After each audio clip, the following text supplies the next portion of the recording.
Hello friends, welcome to Om Shanti for education. Myself Amarjeet. आज हम बात करेंगे class 12 principle of inheritance and variation में। आज का हमारा टॉपिक है कि मेंडल क्या रीज़न था कि वह सक्सेस हुए अपना एक्सपेरिमेंट में।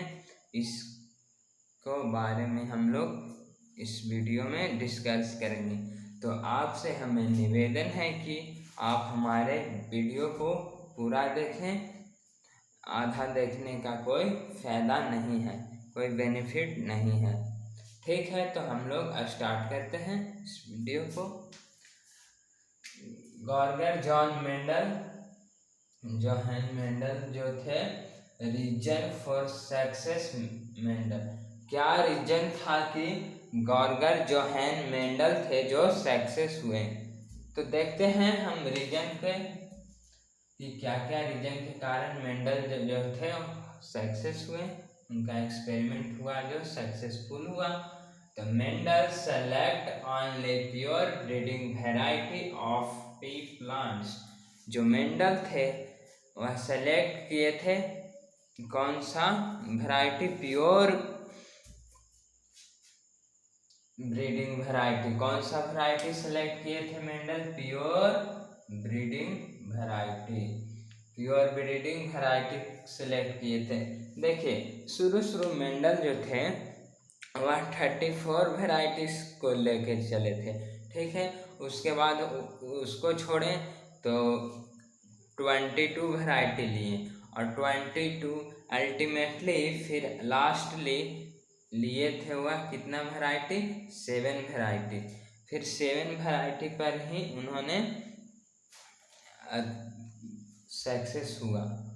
तो यहाँ वही जो दिए थे वो कैसा था? Mendel select only pure breeding variety of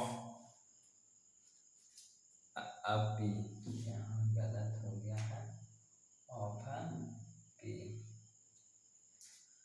जो मेंडल थे वह लिए थे Mendel select only pure breeding variety of P. जो थे वह प्योर वेराइटी लिए थे। इसको हम ट्रू ब्रीडिंग लाइन भी कहते हैं। ठीक है, आगे देखते हैं। नेक्स्ट वन है हमारा मेंडल स्टडी ओनली 1 और 2 कैरेक्टर एट अ टाइम। एक समय पर मेंडल के द्वारा जो स्टडी किया जाता था कोई कैरेक्टर का, वह सिर्फ एक या एक से दो, इससे ज़्यादा कैरेक्टर पे वह स्टडी नहीं करते थे। एक या एक से दो, एक समय में एक ही कैरेक्टर को मेंडल स्टडी करते थे।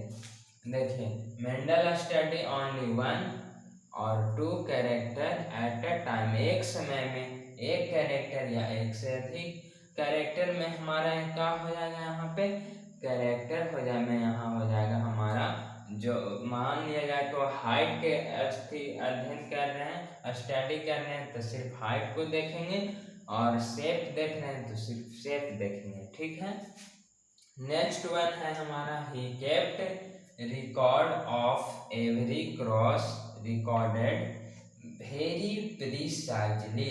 जो मेंडल थे जो बहुत ही प्रिसाइजली तरीके से, मतलब विधि पूर्वक वह क्या कर रहे थे?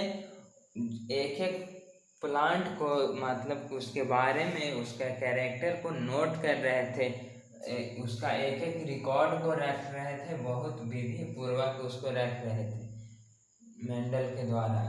He kept record of every cross recorded very precisely, मतलब उसको बहुत अच्छी तरीके से रिकॉर्ड कर रहे थे, उसके एक एक प्रॉपर्टी के बारे में, एक एक कैरेक्टर के बारे में। ठीक है, नेक्स्ट वन है हमारा his experiment had a large sampling size for same trade. जो मेंडल का एक्सपेरिमेंट था वह बहुत ही लार्ज सैम्पलिंग साइज, वह 10,000 पी प्लांट लिए थे। टोटल कितना? 10,000, 10,000। ठीक है, और उसमें उन्होंने देखिए 10,000 में सिर्फ क्या सेम ट्रेड को स्टडी करते थे। लार्ज सैम्पलिंग साइज लिए तो थे, लेकिन उसको 10,000 में मान लिया जाए 10,000 हमारा पौधा है, उसमें सिर्फ एक कैरेक्टर देखते थे, कोई भी कैरेक्टर चूज करते थे तो एक, जैसे हाइट देख रहे हैं तो 10,000 में सिर्फ हाइट ही देखते थे। ठीक है,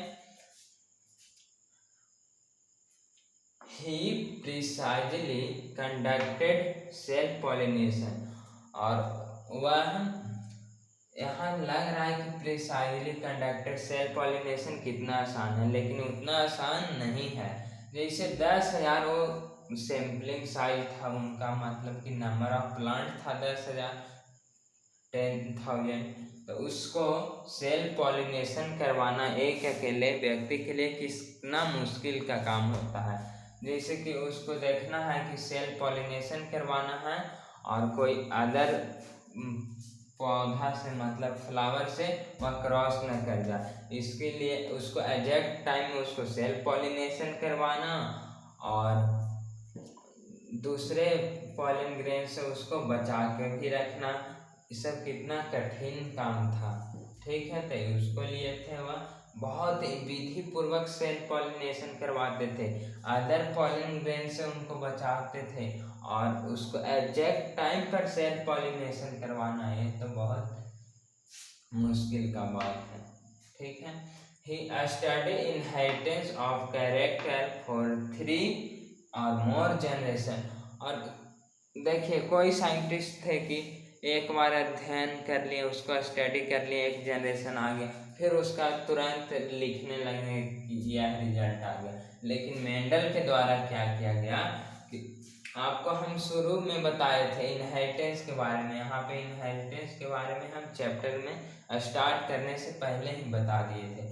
तो उन्होंने स्टडी किया था इनहेरिटेंस मतलब होता है जो पेरेंट्स से कैरेक्टर आता है ऑफ स्प्रिंग में। जैसे कि देखिए यह हमारा मान लिया जाए कि यहाँ कोई हमारा पेरेंट्स है, यहाँ से आया क्रॉस होके, तो यहाँ मेरा एक जनरेशन मिला, फिर इस जनरेशन आया, इसको फिर उन्होंने क्रॉस किया, इस तरीके से क्रॉस किए और फिर यहाँ आया, यहाँ एक जनरेशन होगा, फिर यहाँ कुछ आया होगा, दूसरा जनरेशन हो गया, फिर इसको उन्होंने मेंडल ने क्रॉस किया।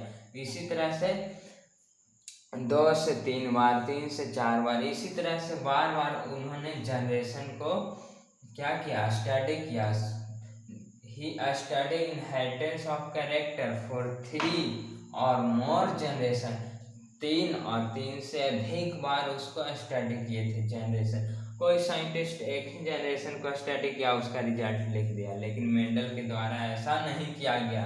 उसका जनरेशन, एक जनरेशन नहीं, एक से अधिक जनरेशन को लिया गया, 3, 4, 5 इस तरीके से उन्होंने जनरेशन का स्टडी किए थे मेंडल के द्वारा। ठीक है, he used a static method and law of probability to analysis his result, और मेंडल ने क्या किया, अपने रिजल्ट को दिखाने के लिए प्रोबेबिलिटी का यूज किया, मैथमेटिकल लॉजिक का यूज किया, और उसको छानबीन करने के लिए क्या, मैथमेटिक्स रूल को अपनाया मेंडल के द्वारा।